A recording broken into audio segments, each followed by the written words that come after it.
Hello and welcome to Order Within, navigating a world of endless chaos and crisis. Many of us are experiencing inner turmoil, insecurity, anxiety, fears, and isolation. These feelings are only being amplified by news cycles, social media, and never-ending political madness. How do we find our way out of the chaos? How do we find strength within ourselves? How do we find meaning in a world driven by materialism? These questions and many more I aim to answer on the show. My goal is to be a trusted guide on your journey to selfhood. May you find what you seek. Hello and welcome everyone. I'm your host, Brandon Ward, back with another episode of Order Within. Very excited to dive in deep into the quantum emotional world. I have an excellent guest, Alain Phillips. He's a life and business coach.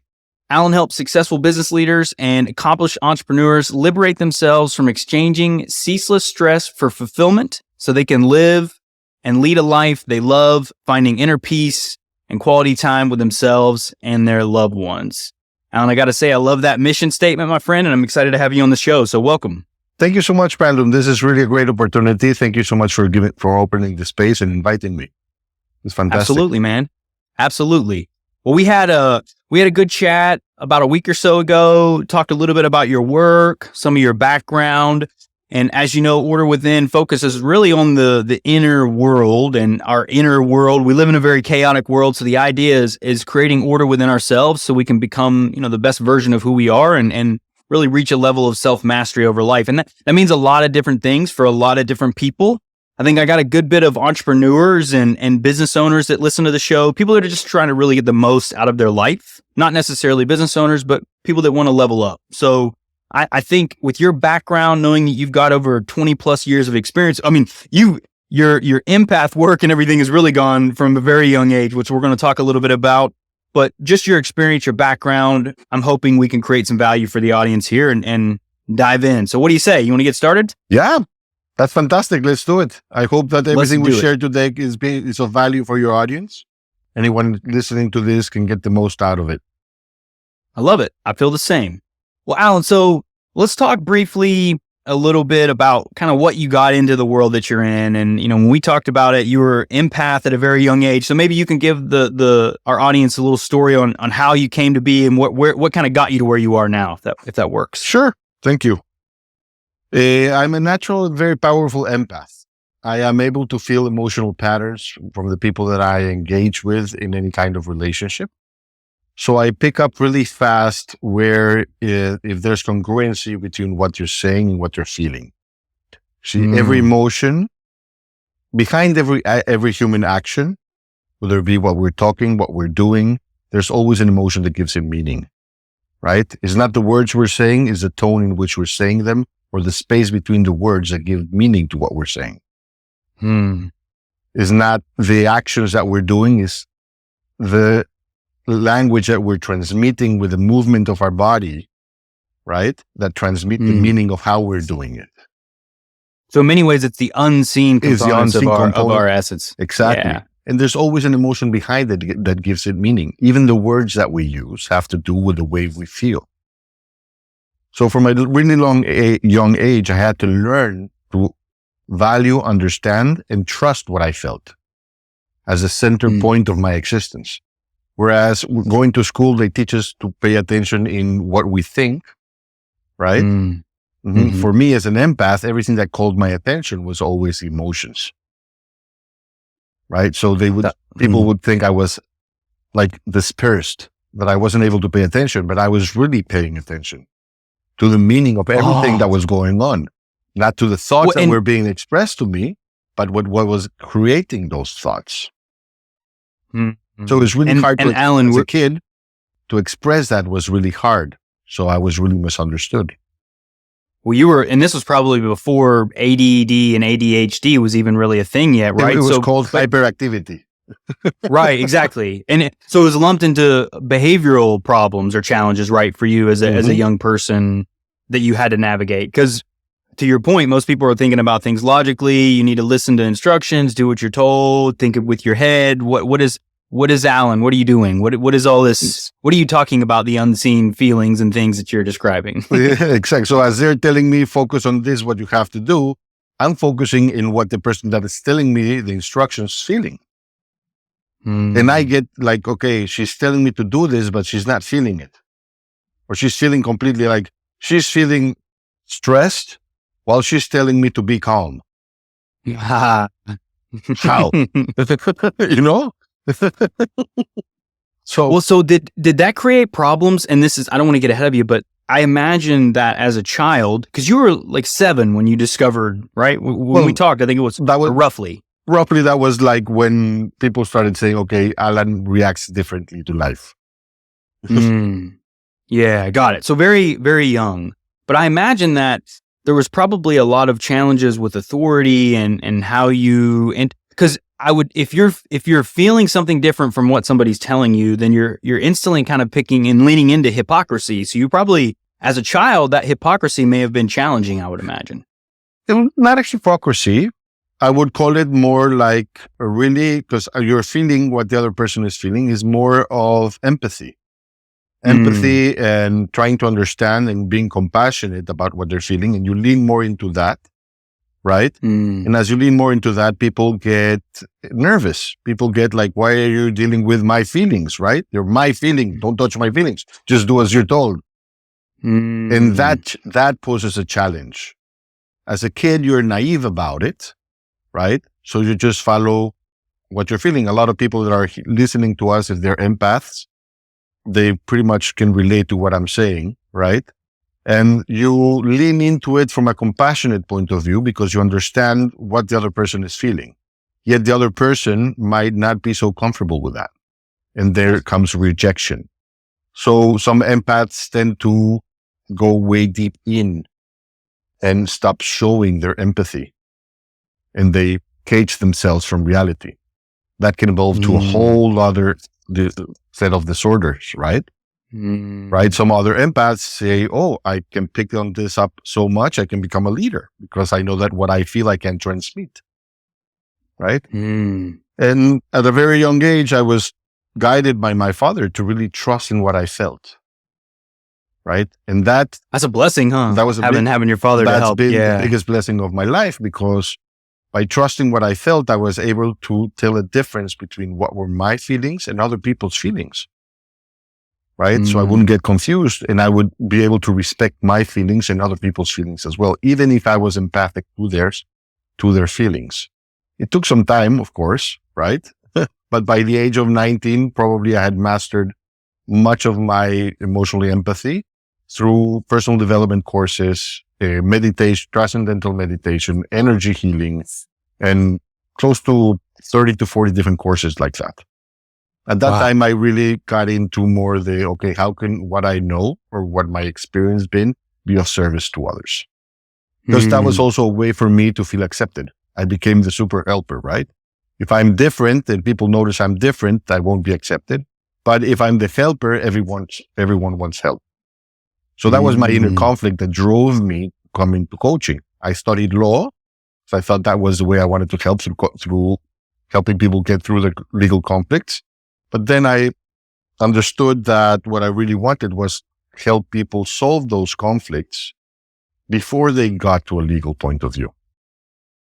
So addressing the inner world, right? Addressing that within themselves. Exactly. And Alan, it's interesting that you were initially thinking about law when most people would consider the legal field and the law field probably the opposite, almost very opposite ends of the spectrum of emotions and empathy and the work you do now. Yeah.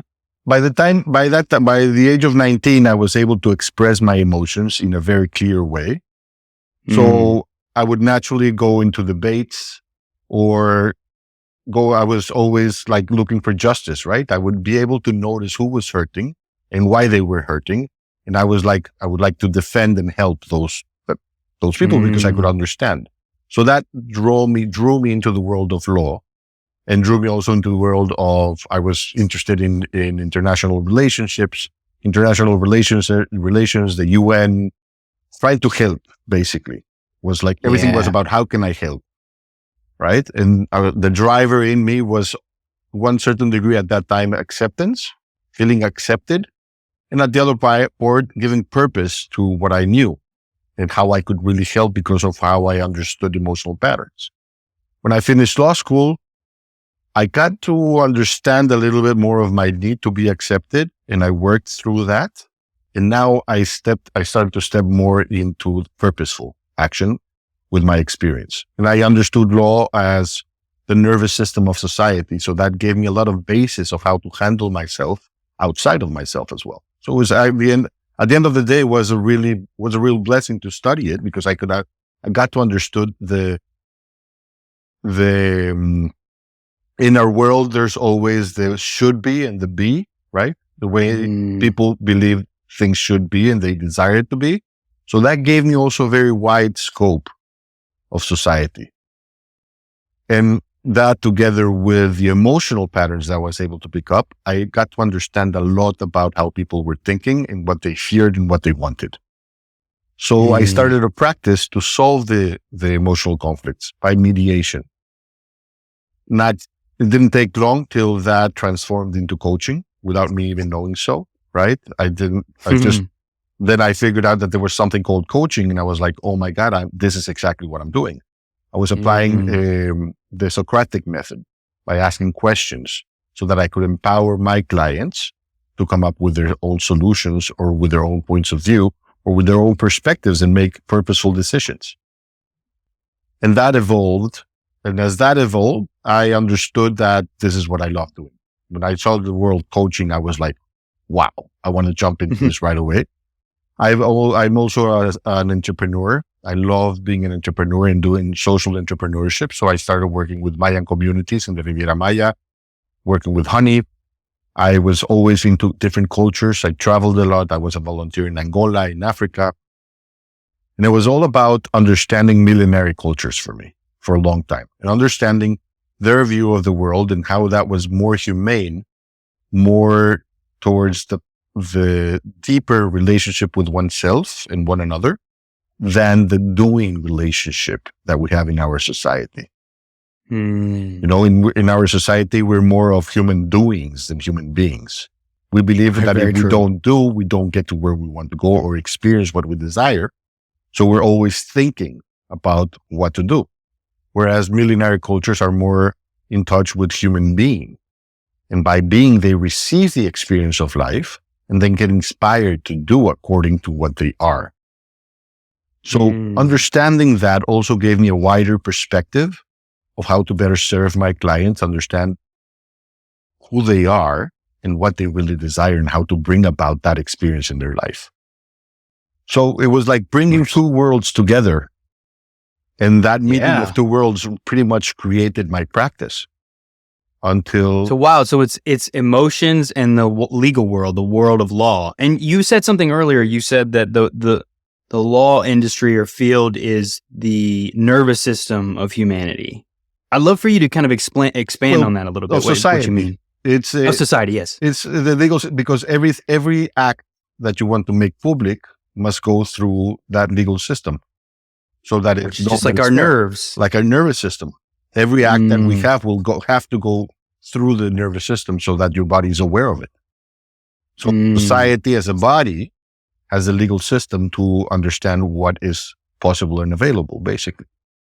Interesting. I love that concept. Well, because it's, I think to me, Alan, as well, like for us to progress as a society and to grow as a species, we have to learn to integrate all these various aspects of our society. And as much as we may feel negative towards the legal structures, it's important that we have structure in our society, laws that are honored and followed. They have to be enforced as well. We have to believe in those systems to make sure that we all can feel good about it. But without that, I know the idea of anarchy, I think, is somewhat appealing to some people, but I prefer some structure to where we all have guidelines to operate within. I think then expand. It's a matter of perspective. See, you can see the legal system as something that is enforcing you certain behaviors, right? In which for you to be able to express whatever you want in life and to respect what others want to express in life. But that may feel like a bit constraining to what you're allowed to do, if you want to call it like that. Or you can look at it from a perspective of purpose. right? And by understanding that nervous system, right, be able to give purpose to whatever it is that you want to express and share with society. Mm. In a So way, by understanding and deepening it, you can... in a way that society is aware of what you're doing, like creating a business. Yeah, you need to get a license. So everyone's like, oh, I need to get a business license. What a burden, right? Well, if you don't get a business license, people can't search your business. Look at it that way, right? You want people to be aware of your business, right? You want people to know that that they can trust your business, right? So if you look at it from that perspective, you're like, yeah, let's go get a business license so that people can trust my business. I'm a licensed business. So it's a difference of perspective. And perspective's everything, isn't it? That perspective has to do with what you feel about what you're doing. And that creates your life experience. Take it to a relationship, right? The perspective you have with a relationship, let's say with your girlfriend, right? Or with your significant other, right? If it's about you and what that person is making you feel, you will react to everything that person does, right? Positively or negatively, you'll be the victim of that relationship. But if it's about your significant other, then you'll be responding towards what you desire to feel with that person. Very different approaches, right? Very different approaches. It's just a perspective shift, isn't it? At the end of the day, whatever you're giving your attention as the essential thing that you're giving your attention to, everything else will be related deductively or inductively as incidental. So whatever it is that you're focusing in will be the essential, and you will relate your life experience to that as incidental. From that point of focus. Interesting. Now, and for you, Alan, that's a lot of the work you do in your coaching practice, isn't it? I bring emotions into the essential part, so that thoughts become incidental to emotions, but emotions that you choose to feel, not that you're a reaction to. So I help my clients transform their mindset and actually be able to feel. I'll teach my client how to feel. Everyone is out there teaching you how to think and control your thoughts. Yep. Thoughts and emotions cannot be controlled, right? Can be chosen. And choice is a skill. It's something that you can develop. What I teach and coach my clients is how to develop the skill of choice so they can choose what they desire to feel, to inspire the thoughts that they desire to create, and then follow up with behaviors that reinforce what they're feeling and the thoughts they created to get the results they're looking for in life. And that's great because there's a lot to unpack in that. The way, and honestly, and a lot of the work that you do is kind of like wizardry to me in the world that we live in the sense of everything is so logically driven.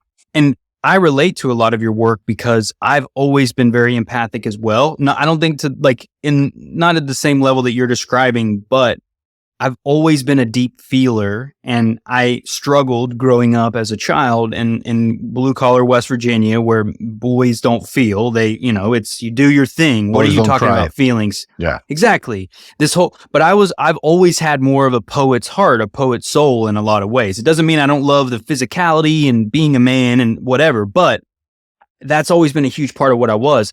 And reconciling those things can be very tough in our society. And so for you, Alan, it sounds like a lot of the work that you're doing is helping people, because we don't disregard our minds, right? Our minds can be very powerful instruments and tools.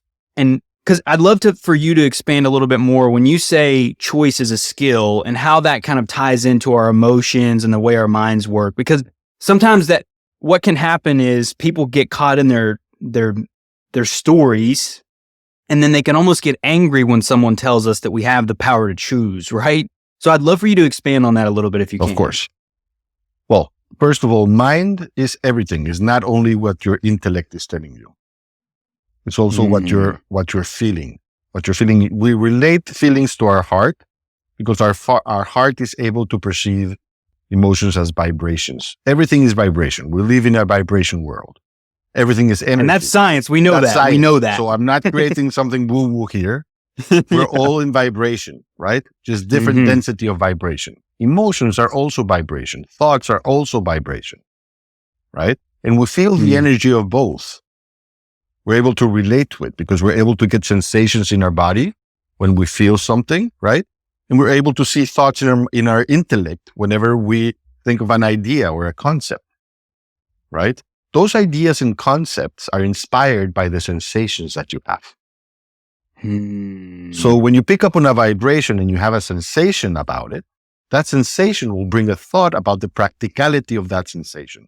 What does that look like? What does that feel like? What does that smell like? What does that taste like?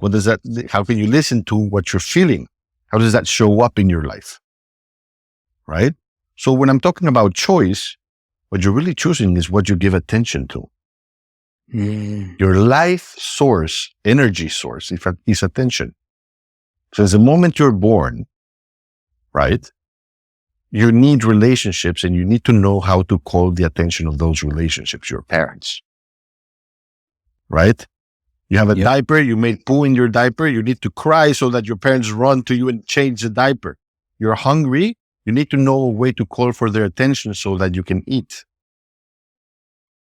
right? Sometimes as we keep on growing, right, we understand that whatever we give attention to is what's really in our lives. What we don't give attention to doesn't exist in our lives, in our present. And then we have inner intents, like what we really want or what we really desire to feel.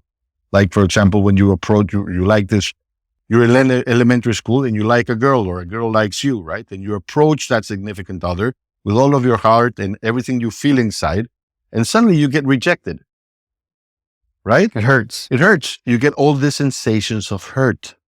That creates an image in your mind, right? And that then you create a story to justify the sensations of that pain. So for you, Alan, the emotions, the feelings are the first mover, that first thing that we sense, that we experience. And then from there, our minds go into the thinking and the stories and the logic component. Is that because we've been trained to, like, our society has kind of led us to? Our society has trained us, or we've been conditioned to a certain degree to create our emotions through our thoughts, because then we create thoughts that we emotionalize. So we believe that by controlling our thoughts, we can control what we feel. That's a fallacy, isn't it? Yes. Because whatever it is that you're paying attention to as essential, if the essential is your thoughts, your emotions will react for you to experience your thoughts. It's like when you go to a movie, right? You go to a movie and you're experiencing everything that you're seeing in the screen, the big screen, and your emotions are all over the place with everything that you're experiencing in the theater. Same thing. At least for good movies. Yeah. Good movies. But same thing happens in your thoughts, and you believe that your thoughts are real. So then you act upon your thoughts, and that creates your behavior. You react upon them. But what if it was the other way around and you could really choose what you desire to feel by showing perspective? Since we're all vibration, you can increase in the level in which you vibrate so that the emotions that you feel are not behavior. Emotions are not behavior. You're not your emotions. Emotions are not identity. Emotions create awareness of your present, of what other people are feeling and what you are feeling. And by actually being able to feel, you can be in the present by meeting your inner circumstances or the world that you've created inside of you and the world that's living outside of you. Emotions help us bind those worlds together. We find peace when those two worlds meet. We find problems when they don't. So we look for solutions. So they're kind of colliding. They're fighting almost. It's an inner battle that we feel. The inner battle comes, the problems come when we're only focused in what we want the outside to be like. Because we believe that whatever's happening outside us will dictate how we feel inside of us. And it's the opposite, isn't it? What if it's the other way around? And you can actually choose so that you choose the way you desire to feel, so that you create the thoughts that will create your life experience outside of you. Mm-hmm. Of course, there's a huge path to that. There's a training to that. It's a way of rewiring your mind, rewiring the way that you look at things, so that you're able to choose 3 things that you can really control. What you give your attention to, what meaning you give to that which you give your attention to, and how you act about it. There's really nothing else you can control. Mm-hmm. Everything else you're trying to control, and that's why you worry. But you can't control it. So if you master the art of choosing what you give your attention to, choosing what meaning you give to it, and then how you act about it, you are your own cause and effect. However that's aligned. I'll give you an example, right? For example, I desire to be a millionaire, right? So I choose to give my attention to money, right? And making money. That's working fantastically. And all of a sudden I receive money. But the meaning of having money, I have a learned belief, for example, that people who have money are cheaters or are bad. If that were to be true in my own belief system, then I won't feel good about having that money. And I'll spend it. I'll get rid of it because I don't consider myself to be a bad person or a cheater, right? Or any other belief that you have about money, right? Learned belief, whatever it is, like people that have money are bad, or people that have money don't pay attention to their families. They're only worried about money. No matter what belief you have, right? So you paid attention to get money, you got your money, but now that you have it, you get this feeling that of the story that you told yourself, or that you learned from the relationships you had, that create an inner reality about it. So now that doesn't match with what you gave your attention to and what you wanted. You have a problem. You believe you have a problem. There's really no problem. It's just about transforming the perspective and choosing to give a new perspective. Acknowledging that is the perspective that you have, and then choosing to align a perspective of what you really desire. So what I really desire is to feel comfortable with money, with the money I'm receiving, so that I can create and provide myself the life that I desire and my family the life they desire with money, and feeling okay with that. There's a process to get to that understanding. It's a training. And then I can choose how to act about using my money from the meaning that I gave to it.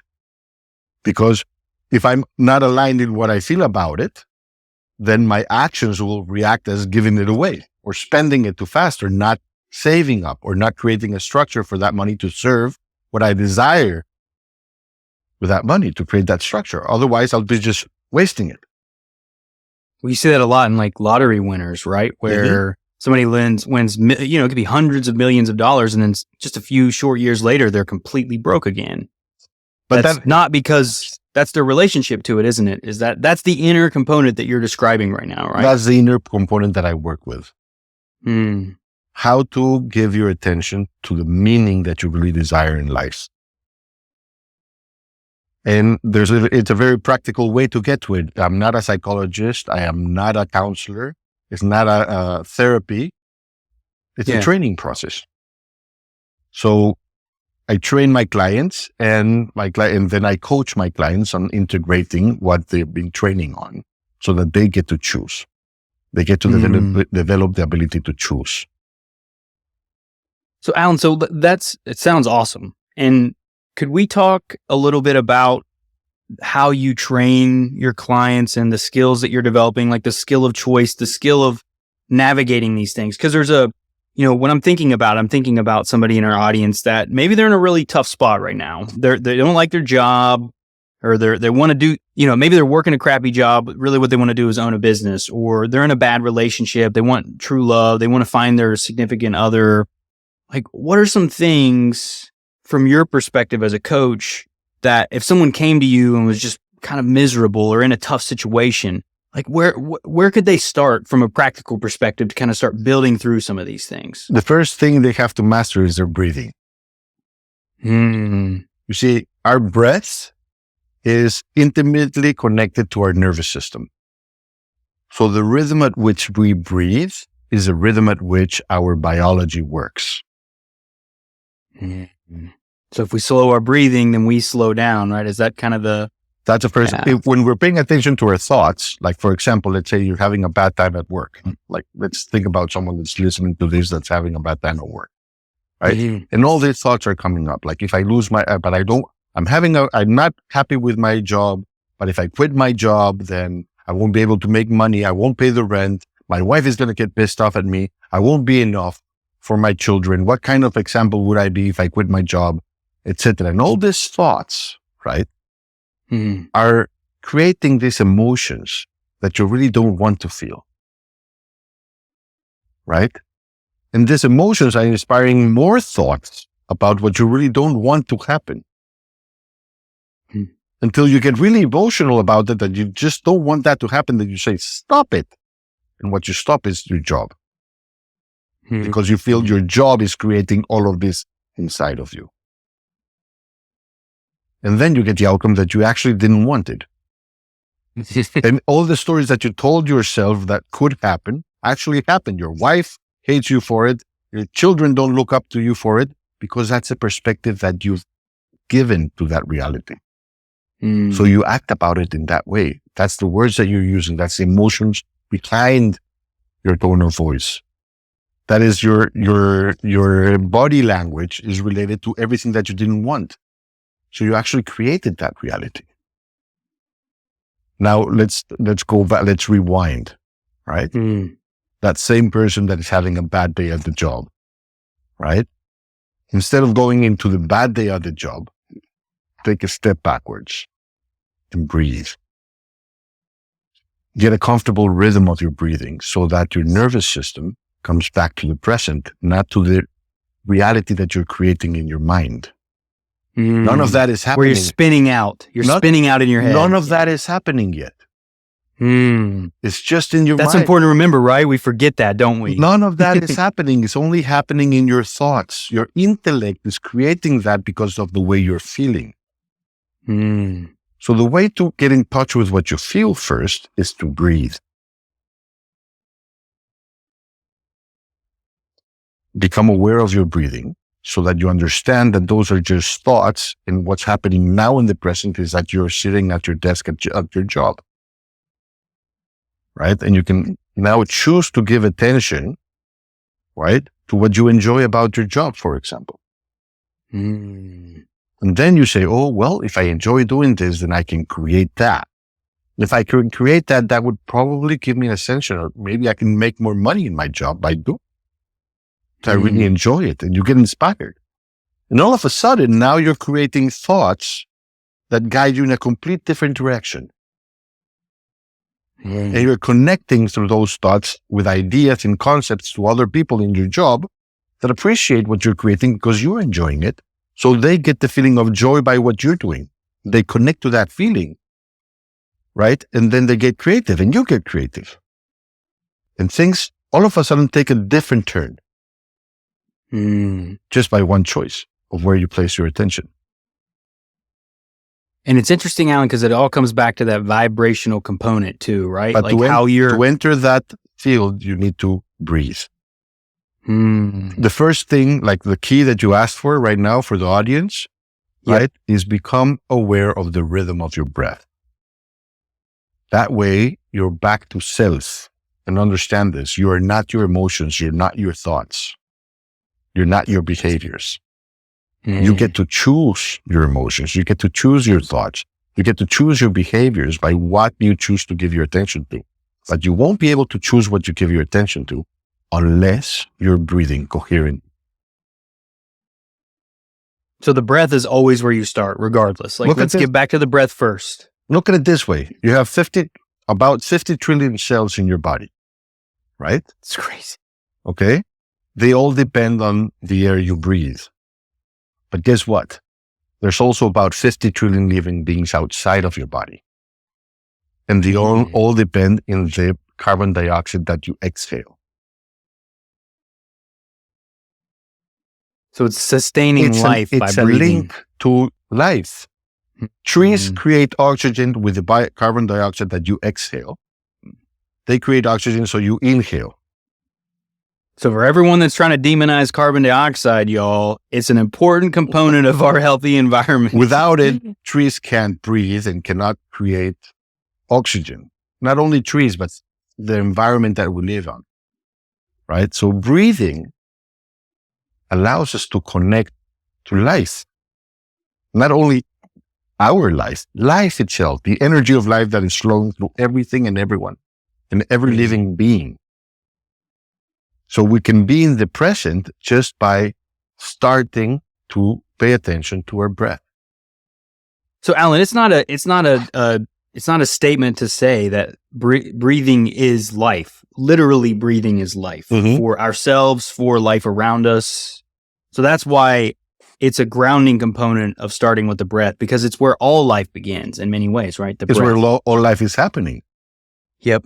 Yeah, exactly. Yeah.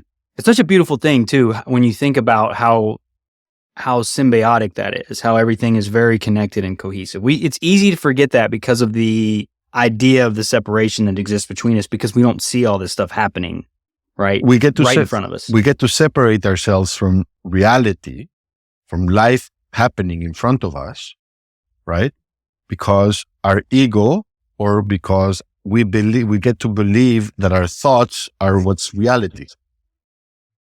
Thoughts are just a reference of what you're feeling so that you can make choices. If you're breathing coherently, you can see that as a source of choice. Imagine that your thoughts, right, and feelings, which are emotionalized, which are rationalized emotions, stories that you've told yourself about what you feel, right, are your inner library, where you can find resources to understand what is happening outside of you as a resource, not as truth. Whenever you go to a library, you want to research what has happened in the past that relates to what you want to create, correct? It's exactly the same thing that is happening to you when you have thoughts and feelings. Feelings are rationalized emotions, stories that you've created about what you feel that give sense to your life, to your life experience, right? And thoughts are being created by what you're feeling right now. They're being inspired by what you're feeling in the present. If you're able to look at those as references, then you get to choose what information from your feelings and thoughts you can practically apply to the present. That's called wisdom. That's you can actually use imagination and create something new and get creative and then get passionate about it. That's true conscious creation, isn't it? Right there. Like looking, and I've thought about emotions or feelings, as reference points, flags along the way that are communicating with us.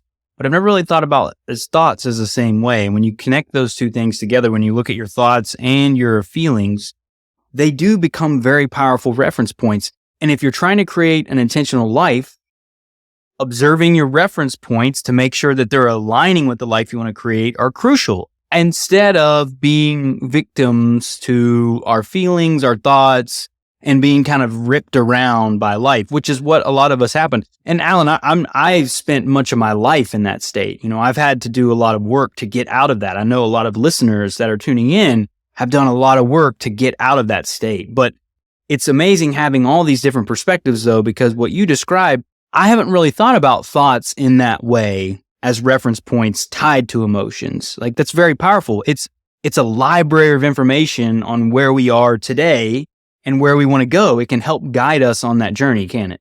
Mm-hmm. Beautiful. Look at it this way.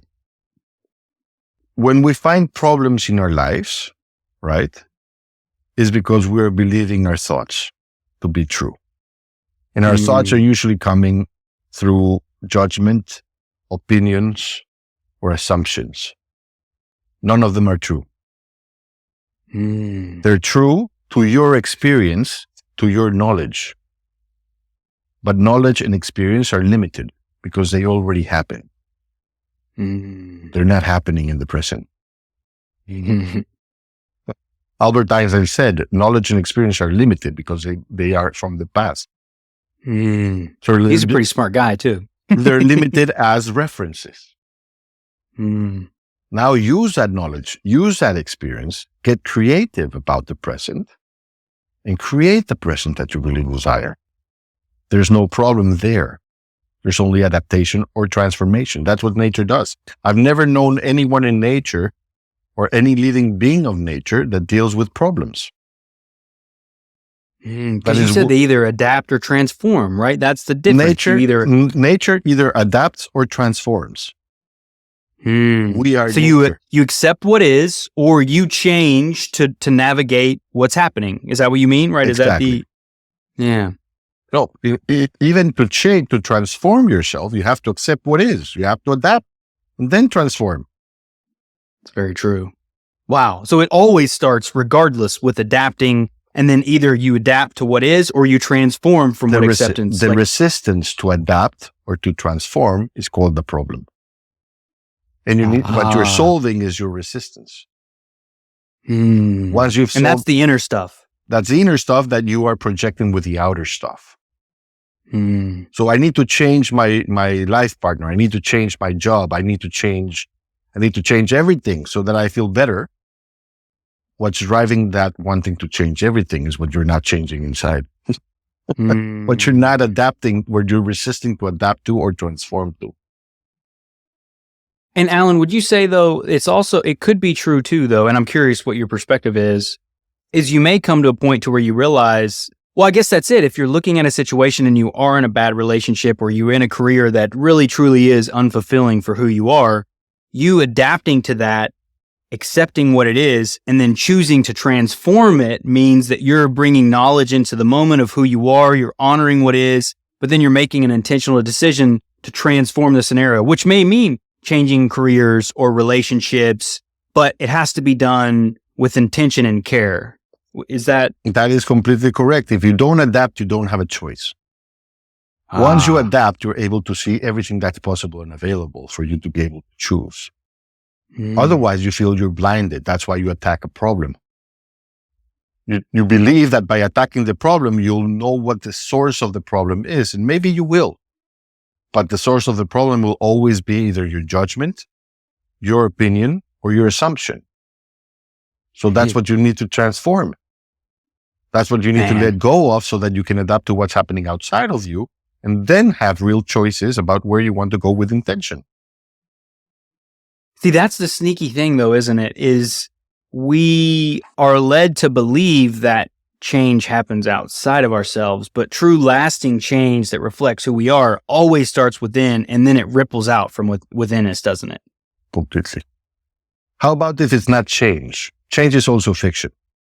Change and need are both fictions of our mind. It's always transforming and evolution. It's a constant transformation and evolution that we are. The present doesn't wait for anyone. Why do you want to make it wait for you? You know? You're going against existence, aren't you, when you do that?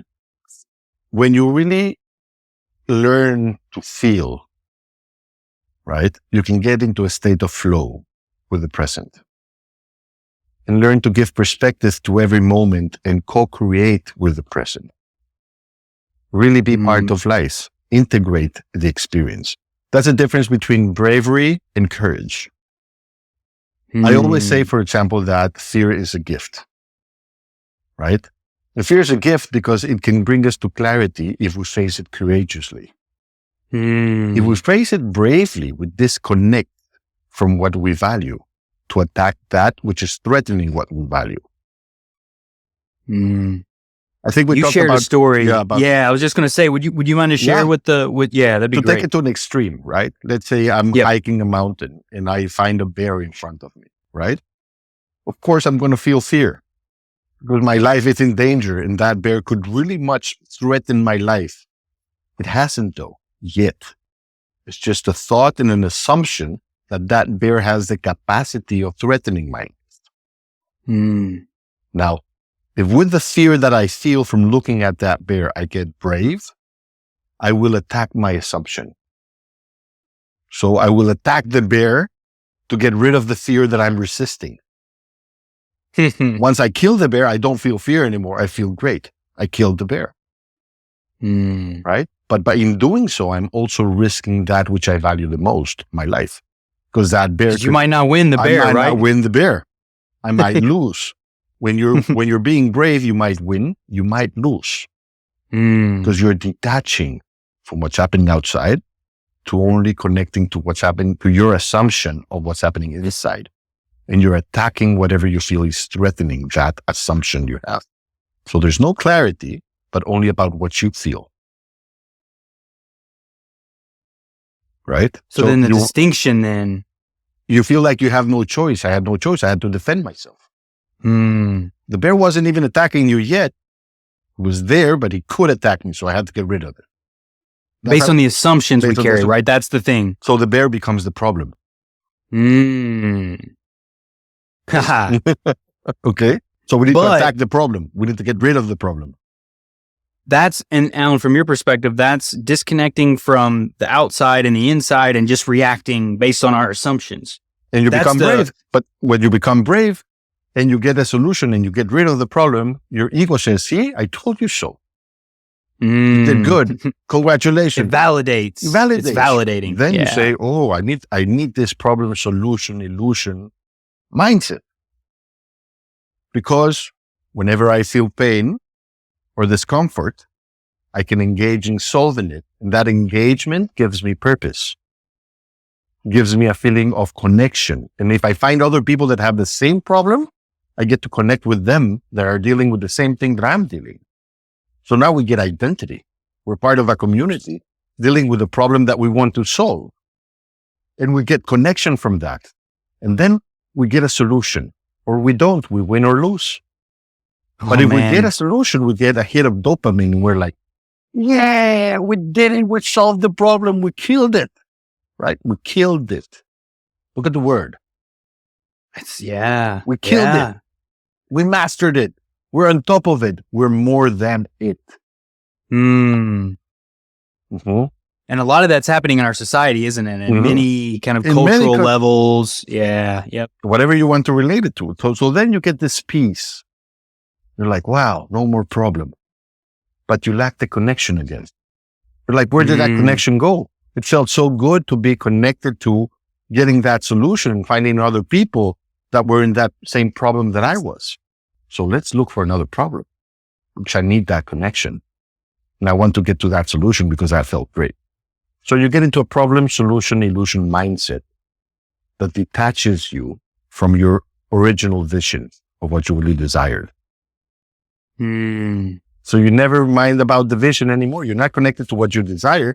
You're just connected to the feeling of connection so that you don't feel lonely. So Alan, and that's, I love that because it's bringing it back to how we can sabotage ourselves in ways without even knowing that we're doing it.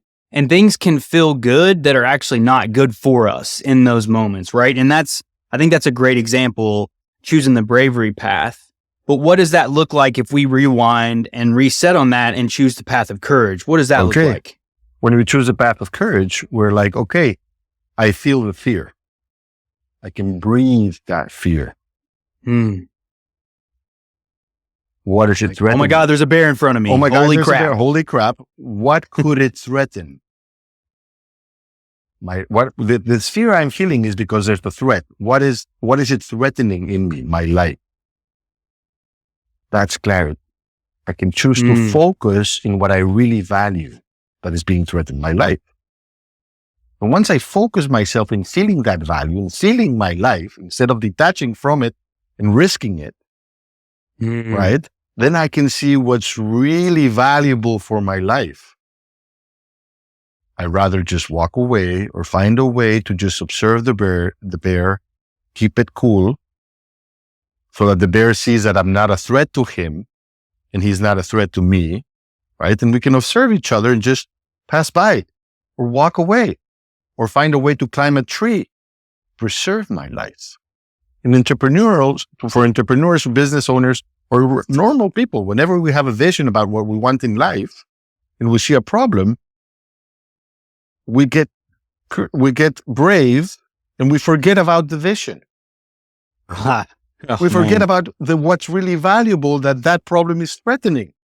And we go into solving the problem and solving another problem and solving another problem, but we're never really giving attention to the vision. If we were just to give attention to the vision, then there'll be no problem. It will just be a possibility. We can choose another possibility because of the value we feel when we are connected to our vision. That's good, man.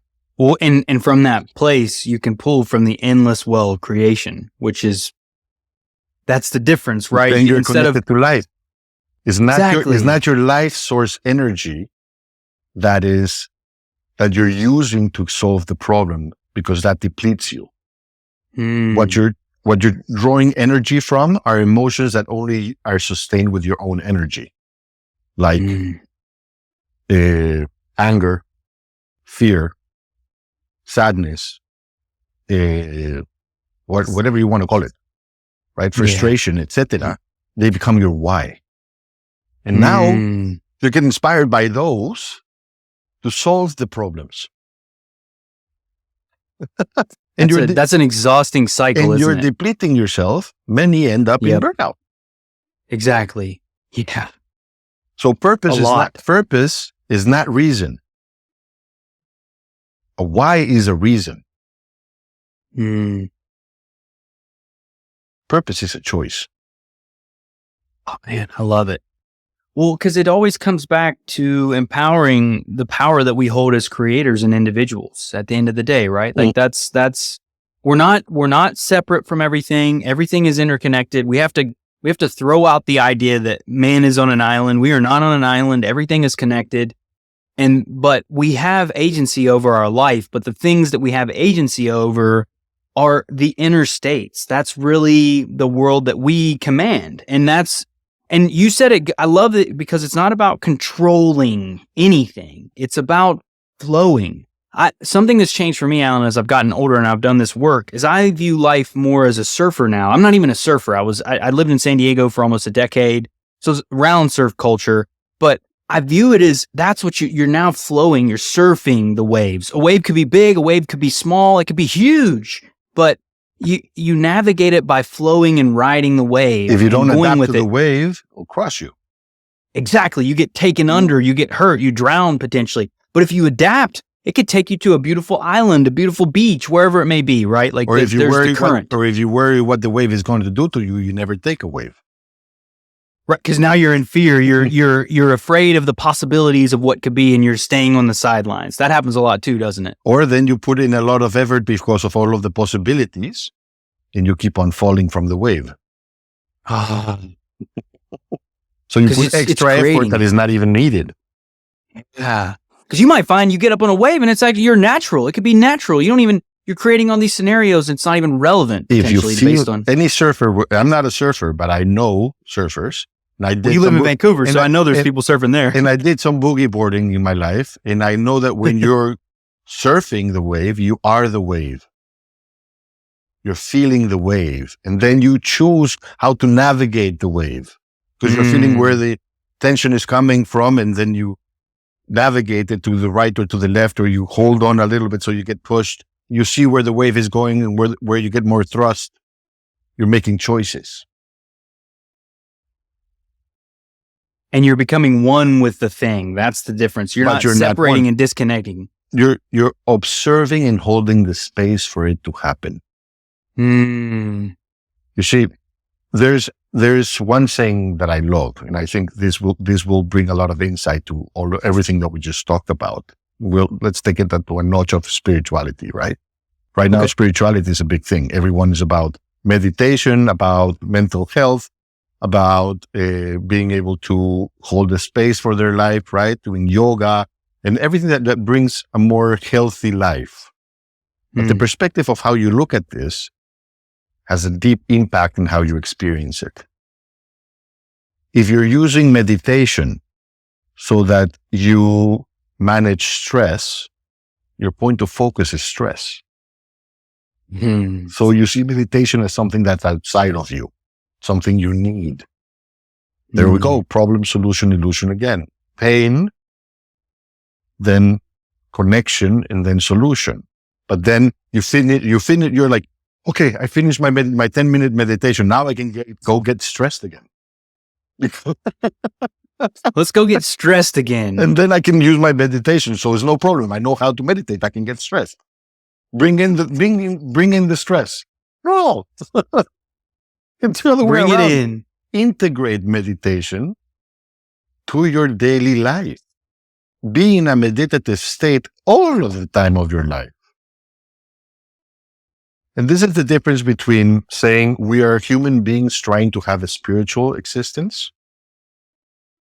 And by doing so, we feel dis-ease. So we feel that we get ease when we get spiritual. So we're trying to detach from the materiality of life. That's what causes disease. That's what causes pain. Because when in your body there's no light, your soul, your light being that is bringing life to your body, because we all know that a body is part of us, right? But we're much more than our body. We're our dreams as well. So our mind is also part of us. That's inhabiting this body. Our soul is inhabiting our mind and our body, right? So why don't we bring our soul to our life instead of reaching for our soul? Love that, Alan. It's the difference of saying we are human beings having a spiritual experience or we are actually spiritual beings having a human experience, bringing the light to life.